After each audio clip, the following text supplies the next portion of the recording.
आज की इस वीडियो में बात करने वाले हैं आखिर हम पदार्थ किसको कहते हैं। आखिर पदार्थ का परिभाषा क्या हो जाएगा और जो पदार्थ होते हैं उनमें छोटे छोटे कण पाए जाते हैं, आखिर उन कणों का गुण क्या है, तो आज के इस वीडियो में बात करने वाले हैं। तो सबसे पहले सवाल उठता है कि आखिर पदार्थ हम किसको कहते हैं। तो आप कहेंगे कि पदार्थ हम उसको कहेंगे जो कि हम अपने आसपास देखते हैं, चाहे चाहे कोई भी चीज़ हो। चाहे आप गाड़ी देखते हैं, घोड़ा देखते हैं, ये चौक देख रहे होंगे, ये ब्लैक बोर्ड देख रहे होंगे, तो ये सभी पदार्थ हैं। लेकिन पदार्थ का परिभाषा क्या हो जाएगा, तो यहाँ पर देखिए, तो पदार्थ हम किसको कहेंगे, तो पदार्थ जिसमें कि द्रव्यमान होता है, जिसमें कि द्रव्यमान होता है और साथ ही साथ क्या होता है, तो साथ ही साथ क्या होता है, आयतन भी होता है, आयतन भी होता है। यानी कि पदार्थ में द्रव्यमान भी होता है और आयतन भी होता है, उसको हम पदार्थ कह सकते हैं। तो यहाँ पर द्रव्यमान का मतलब क्या होता है, तो यहाँ पर देख सकते हैं द्रव्यमान वर्ड लिखा गया है। आखिर इसका मतलब क्या होता है, तो इसका मतलब होता है पदार्थ की मात्रा, पदार्थ की मात्रा।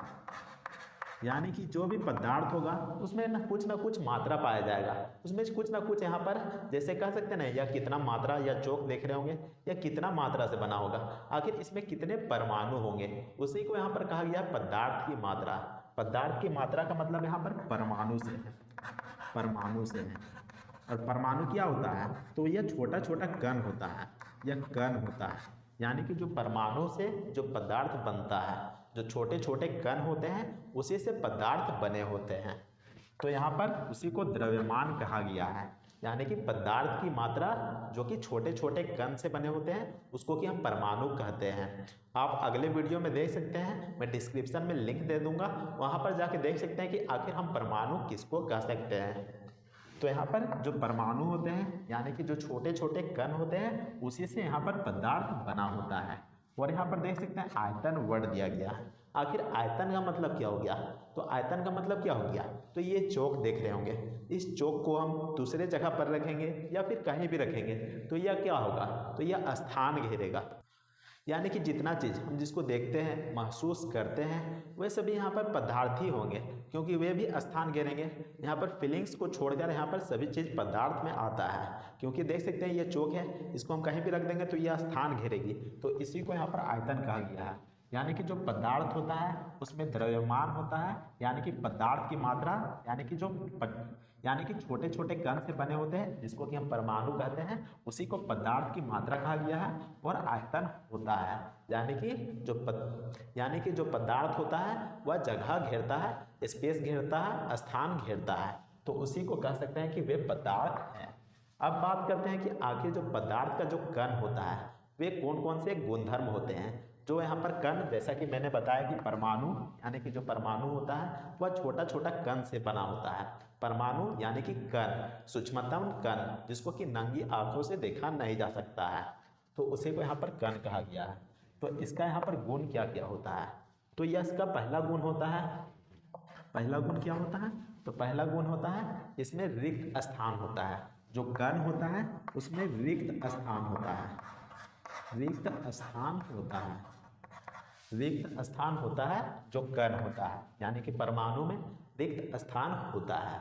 आखिर कैसे, तो यहाँ पर समझिए, तो मान लीजिए कि आप यहाँ पर एक गिलास यहाँ पर पानी लिए, एक गिलास पानी लिए और इसमें चीनी लिए, इसमें चीनी लिए और चीनी को पानी में डाल दिए, तो जो चीनी रहता है वह पानी में घुल जाता है, जो चीनी रहता है वह पानी में घुल जाता है। अब चीनी की जगह पर नमक भी ले सकते हैं तो वो भी घुल जाएगा, वो पानी में घुल जाएगा। तो आखिर कैसे घुल जाता है, तो पानी में रिक्त स्थान होता है, खाली जगह होता है, जिसके कारण जो चीनी रहता है वह पानी में घुल जाता है।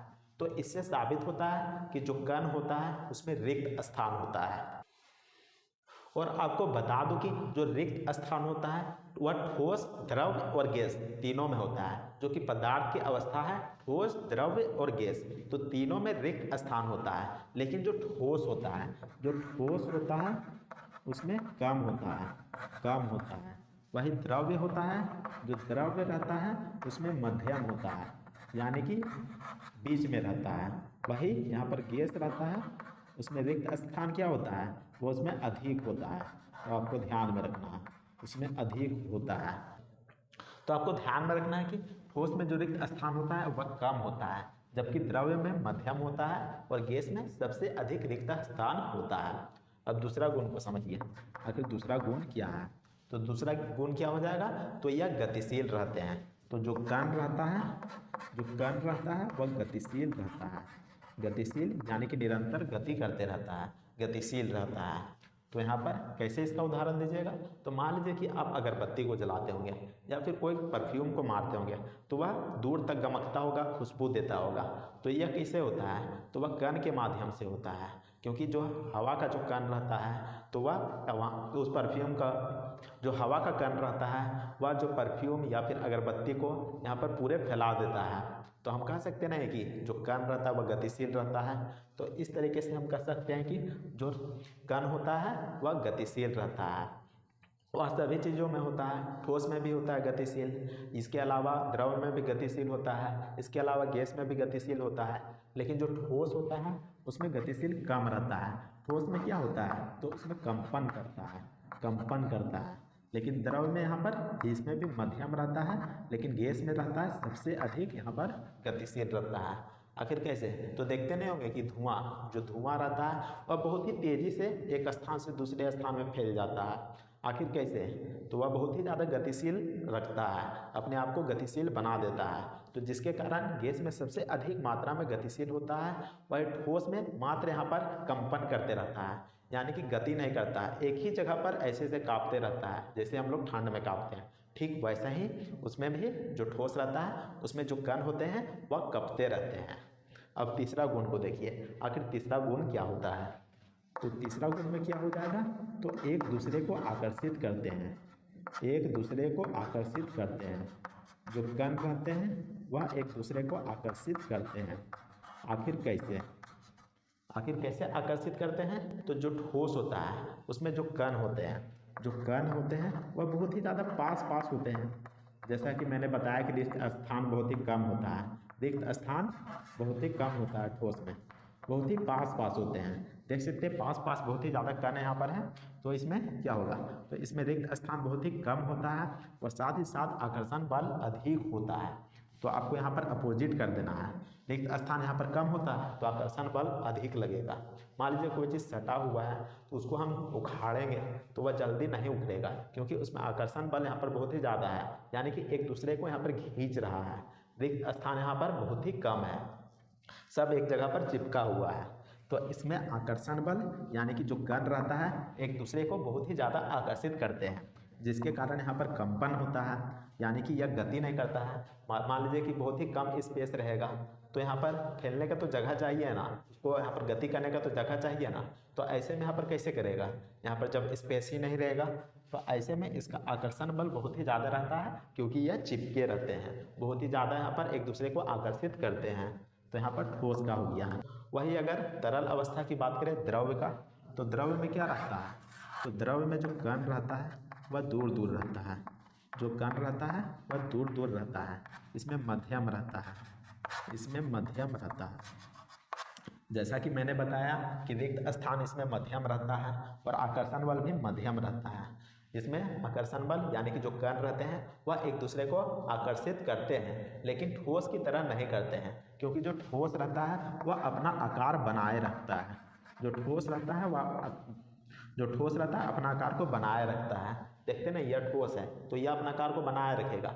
वही द्रव्य क्या होता है, जिसमें रिक्त स्थान यहाँ पर मध्यम होता है, यानी कि जो आकर्षण बल रहता है वह ठोस की तरह नहीं रहता है, यानी कि मध्यम रहता है, जिसके कारण जो द्रव रहता है वह बहने लगता है। या क्या करने लगता है, तो बहने लगता है, और इसका आकार यहाँ पर निश्चित नहीं रहता है। तो जो द्रव क्या हो गया। अब गैस को देखिए, गैस में यहाँ पर क्या होता है, तो गैस में यह पूरे तरीके से फैल जाता है। तो हम जैसा कि मैंने बताया कि गैस में जो रिक्त स्थान होता है वह बहुत ही ज़्यादा होता है, तो रिक्त स्थान बहुत ही ज़्यादा रहेगा तो यह पूरा पसर जाएगा, यानी कि नहीं कह सकते हैं कि इसमें एक दूसरे को खींचने का ताकत नहीं है, यानी कि एक दूसरे को बांध के रखने का ताकत नहीं है। तो ऐसे में जो गैस में रहता है, जो कण रहता है वह बहुत ही आसानी से फैल जाता है। तो हम कह सकते हैं कि इसमें आकर्षण बल बहुत ही कम होता है, इसमें आकर्षण बल बहुत ही कम होता है। रिक्त स्थान अधिक होगा तो आकर्षण बल कम होगा, यानी कि अपोजिट होगा, अपोजिट। जैसा कि मैंने बताया कि रिक्त स्थान उसमें कम होता है तो आकर्षण बल यहाँ पर ज़्यादा होता है।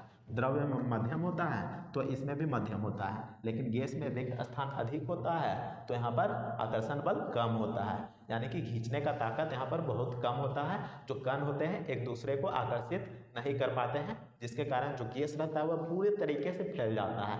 आपने ध्यान दिया होगा कि जब कोई रूम में गैस छोड़ता होगा तो पूरे रूम में यहाँ पर सेंट मारने लगता है, बदबू आने लगता है। तो हम कह सकते हैं कि गैस यहाँ पर जो आकर्षण बल है, यानी कि जो उनके कण है वह बहुत ही कम यहाँ पर आकर्षित करते हैं। तो यह बेस्ट एग्जाम्पल हो गया।